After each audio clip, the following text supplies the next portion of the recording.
Jadi bisa dibilang kalau kita lihat kiri kanan dengan tanda-tanda seperti ini, awalnya sempat ada infeksi yang memicu terbentuknya katarak.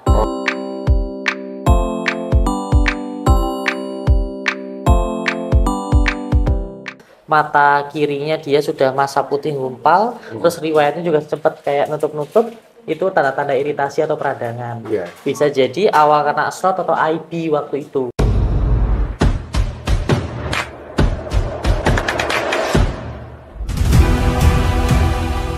Boleh juga sambil nanti setelah itu baru konsultasi Pagi. Terus sini. Di sebelah sini boleh. Ya, selamat pagi dengan saya Dr. Adian, Pak. Ya. Ini keluhannya apa aja? Katarak. Katarak, mata kiri atau kanan? Kanan kayaknya. Kanan kayaknya. Kanan ya. Sudah berapa lama? Oh, kiri. Oh, kiri. Sudah berapa lama? Ini udah 3-4 bulan aja. 3-4 bulanan. Sebelumnya sudah pernah ada pengalaman dengan katarak? Belum, baru pertama ya. Saya cek dulu. Tapi lumayan lebar banget ini ya.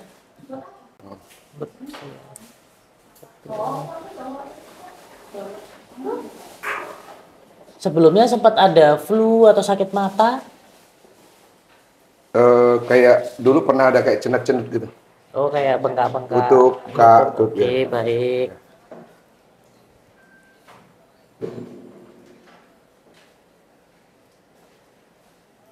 Ini kalau kita amati, yang mata sebelah kiri, massa putihnya nebel di tengah. Yang sebelah kanan masih ada samar-samar sedikit warna putih atau pengkabutan, tapi belum ke katarak. Jadi bisa dibilang kalau kita lihat kiri kanan dengan tanda-tanda seperti ini, awalnya sempat ada infeksi yang memicu terbentuknya katarak. Karena kalau katarak itu penyebabnya ada yang karena penyakit, ada yang dia karena makanan, ada yang karena paparan sinar. Cuma kalau kita lihat dari kondisi saat ini dengan posisi mata kiri sedikit ada pengkabutan, artinya sebelumnya ada radang, mata kirinya dia sudah massa putih gumpal, terus riwayatnya juga sempat kayak nutup-nutup, itu tanda-tanda iritasi atau peradangan. Bisa jadi awal karena stroke atau IB waktu itu. Tapi fasenya sudah kesembuhan. Kalau semisal dia masih aktif ada infeksi, biasanya mata atau selaput matanya dia akan sedikit rada bengkak. Kadang kemerahan, produksi air matanya meningkat, ini enggak. Tapi ini masih kadang ini ya, merem-merem ya dia ya. Kalau makanannya selain pur dikasih apa lagi? Jangkrik. Jangkrik seberapa banyak? Jangkrik kita kasih yang kecil-kecil itu ya. Yang kecil-kecil. 7-10. 7-10 itu sekali pemberian atau dalam satu hari? Sekali pemberian. Sekali pemberian. Sehari berapa kali ngasihnya? 2 kali. Oh, 2 kali. Berarti sekitar 14 ya dalam sehari ya? Ya, anggap aja 20 lah. Oh, tapi 20-an. Oke, baik. Kayak kasih bayinya gitu. Habis gitu. Iya, baik. Ada pemberian obat-obatan sebelumnya? Belum pernah sih. Belum pernah ya. Baik. Saya bikinin catatan dulu sebentar. Nanti setelah bikin catatan saya jelaskan kembali ya. Baik.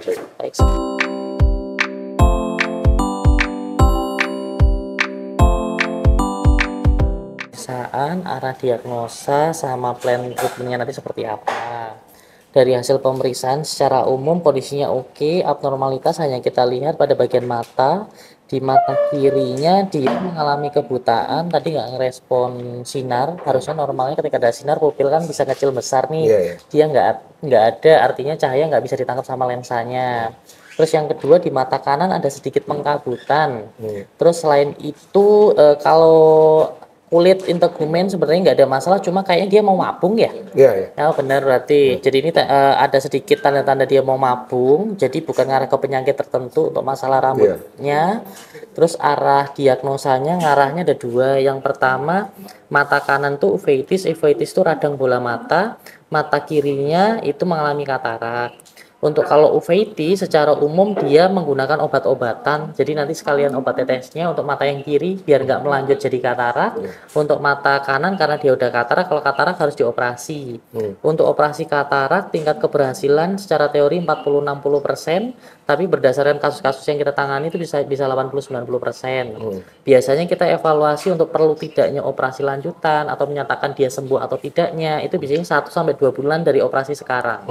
Dengan pembagiannya di 1 minggu awal itu untuk recovery luka pos operasinya dulu. Setelah 1 minggu, minimal 3-4 minggu kemudian recovery mata untuk bisa menangkap sinar karena masih sensitif. Iya, iya. Kalau dari pemeriksaan fisik sebenarnya dia layak tindakan operasi, cuma kalau terkait komorbid atau tidak kita tidak bisa memastikan karena tidak ada pemeriksaan lab darah. Paling itu. Sampai sini apakah ada pertanyaan? Sudah paham. Sudah paham ya? Tetap mau dilakukan tindakan? Ya, ya. Baik. Ini nanti proses tindakan operasinya, nanti kan bius dulu. Paling pas bius minta bantuan untuk megang ya. Ya. Nanti kita suntik di bagian otot dada. Ya. Setelah itu kita tunggu pingsan, prosesnya sekitar 10-15 menit. Nanti bisa ditunggu di bawah, semisal udah selesai nanti kita panggil.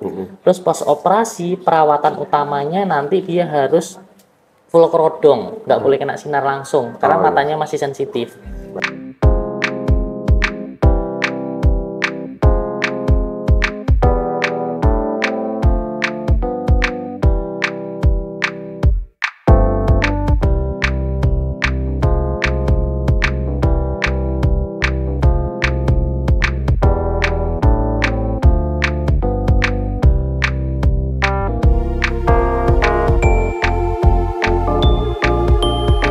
Bentuknya bukan nanah lagi.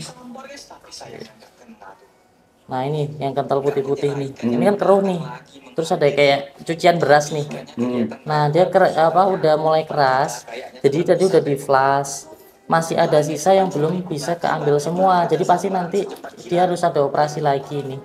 Operasi kedua ya. Iya betul. Awalnya kan dia tebel begini, ngerata.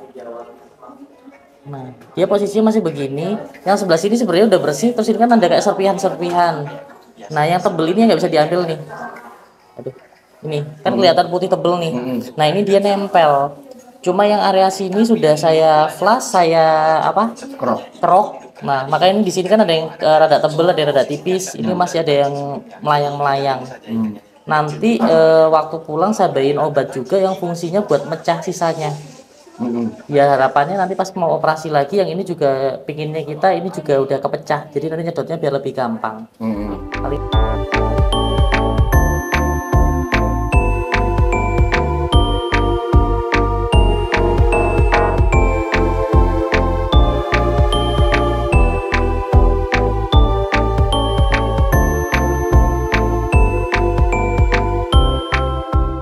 Dua mata.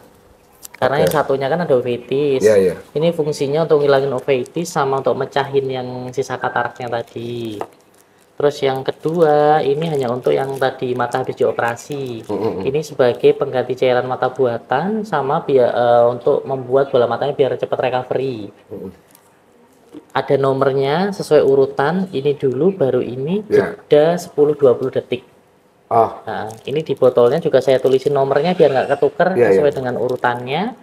Ini nanti akan ada obat minum. Obat minumnya lebih ke arah untuk isinya ada albuminnya, ada vitaminnya, vitamin untuk syaraf maupun untuk recovery sel.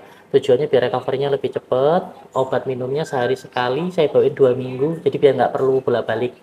Jadi itu masukin di tempat minum atau? Tempat minum boleh, disuntikin di jangkrik juga boleh.